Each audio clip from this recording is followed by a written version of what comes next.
Hello and welcome to exam wings की इस video में आपका स्वागत है। आज इस वीडियो में हम बात करेंगे आरआरबी पीओ की सैलरी के बारे में। आरआरबी पीओ जल्दी ही अपनी नोटिफिकेशन बाहर करने वाला है फॉर 2025। जल्दी ही आपको RRB PO plus RRB clerk का नोटिफिकेशन देखने को मिल जाएगा। तो इस तरह की तैयारी के लिए एक बड़ा मोटिवेशन फैक्टर सैलरी होता है।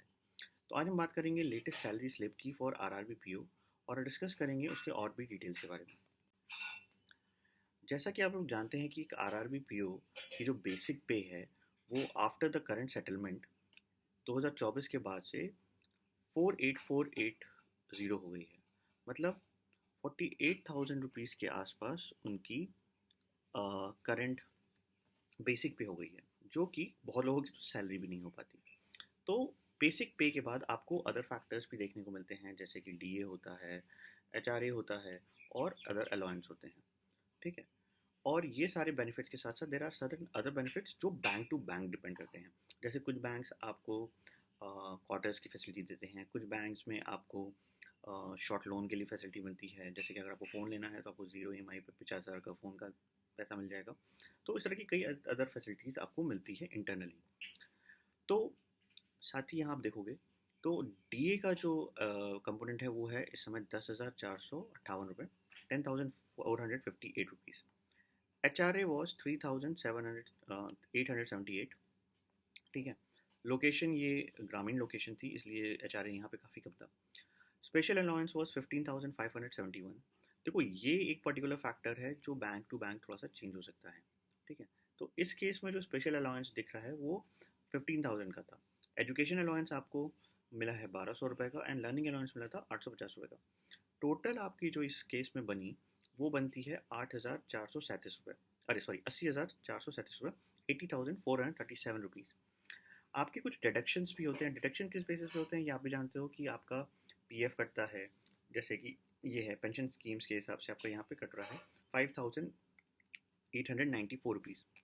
कुछ प्रोफेशनल टैक्स और ये आपका जो कटा है ये ग्रुप इंश्योरेंस और अदर फैसिलिटीज़ जो आपको देती हैं। ठीक है। वो उन तरह का फैसिलिटीज़ के लिए बैंक आपसे कुछ चार्ज करती है, तो उसका माइन्यूट सा चार्ज होता है 100 रुपीज़ का। देखो अब यहाँ चार्ज है। ठीक है। प्रोफेशनल टैक्स 200 रुपये का है। तो these are not very big components, but overall आपका जो डिडक्शन बैठ रहा है वो समवेयर अराउंड 6,194 आ रहा है।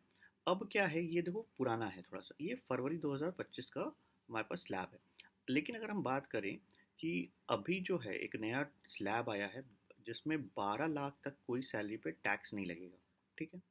न्यू रिजीम में जो टैक्स स्लैब आए हैं उन टैक्स के स्लैब के हिसाब से नो टैक्स। ठीक है। अप टू 12 लाख है, ये आपको पता है। तो उस केस में इस वाली सैलरी पे आपका टैक्स बेसिकली कुछ भी नहीं बनेगा। तो यहाँ पे अगर हम बात करें तो आपका जो फाइनल पेमेंट आ रही है डिडक्शन और सारी चीज़ों के बाद वो है 74,243 रुपीज़। Good salary. ठीक है। तो आप स्लैब में देख सकते हो। तो यहाँ पे कुछ चीज़ें मैं आपको बताता हूँ, जैसे कि जो आपका बेसिक पे है वो सब जगह सेम रहेगा। आपका डीए एक फिक्स परसेंटेज के हिसाब से बढ़ता रहता है। ठीक है। तो अभी जो परसेंटेज है वो आप जब ज्वाइन करोगे वो परसेंटेज हो सकता है तब तक बढ़ जाए। आप ज्वाइन करोगे 2026 में। 2026 में आप का रिज़ल्ट आएगा जनवरी में, आपकी ज्वाइनिंग होगी मार्च अप्रैल के आसपास, बैंक टू बैंक डिपेंड करेगा। ठीक है। जब आप मार्च अप्रैल में ज्वाइनिंग करोगे ये कंपोनेंट हर बैंक का अलग हो सकता है, तो ये आप माइनस कर सकते हो। तो जहाँ पे यहाँ पे आपका टोटल 80,000 बन रहा है, हो सकता है आपका 70,000 भी बने किसी किसी बैंक में। ठीक। HRA NPS लर्निंग अलाउंस यहाँ पे जो मैंने दिखाई है, क्रॉस सैलरी इतनी आ रही है, टैक्सेस लगा रहे हैं। तो एक अच्छा अमाउंट आप इन हैंड मान के चलो 64 से 74 के बीच में आपका लोकेशन टू लोकेशन, 64 नहीं एटलीस्ट 70 तो आपकी इन हैंड आएगी ही आएगी। तो इतना आप आराम से पाओगे which is a good salary. तो एक अच्छा मोटिवेशन है आरआरबी पीओ की तैयारी करने के लिए। आरआरबी पीओ की कैसे तैयारी करें, कैसा स्ट्रैटेजी होना चाहिए, अगर इसके बारे में आप कोई वीडियो चाहते हो तो कमेंट सेक्शन में स्ट्रैटेजी मेंशन करो। All the best, good luck.